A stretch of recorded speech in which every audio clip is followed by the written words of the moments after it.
बेंतूर तालुका नागभीड जिल्हा चंद्रपूर या ठिकाणची जी घटना आहे ती घटना देखील गंभीर आहे आणि माणुसकीला काळेबा फासणारी आहे। परंतु अध्यक्ष महोदय, माझ्या अहिल्यानगर जिल्ह्यामध्ये देखील एवढ्या मोठ्या प्रमाणावर पतसंस्था, बँका, खाजगी बँका एवढं सगळं असताना देखील अहिल्यानगर जिल्ह्यामध्ये सावकारांची संख्या जवळपास 154 आहे। एवढे सावकार त्या ठिकाणी अहिल्यानगर जिल्ह्यामध्ये आहेत। याच जिल्ह्यामध्ये मागच्या 8 जानेवारीला या कर्जत तालुक्यातील चंद्रहास ज्ञानबा पांडुळे या शेतकऱ्यानं सावकाराच्या कर्जाला कंटाळून त्या ठिकाणी आत्महत्या केली।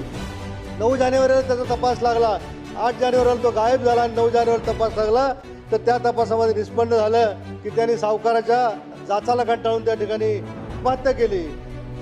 18 महिन्यापूर्वी फक्त 1.5 लाख रुपये कर्ज घेतलं आणि 18 महिन्यामध्ये त्याला 1,45,000 रुपये व्याजाच्या परताव्यात दिले, तरी देखील त्याला वेगवेगळ्या प्रकारच्या धमक्या दिल्या, त्याला उचलून नेऊ अशा पद्धतीचं त्या ठिकाणी त्याला दम दिला गेला। कंटाळून त्या शेतकऱ्याने आत्महत्या केली।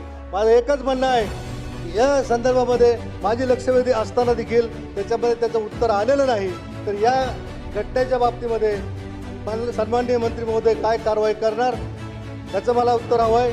आणि या नगर जिल्ह्यामध्ये ही जे सावकारकीचे लायसन्स एवढे वाढत चाललेत त्याच्यावर कुठेतरी आळा घालणार का, माझा खऱ्या अर्थानं प्रश्न आहे। मंत्री महोदय, संबंधित सदस्यांनी सभागृहाला दिलेली माहिती सत्यग्राह्य धरून चौकशी करून उचित कार्यवाही करण्यात येईल।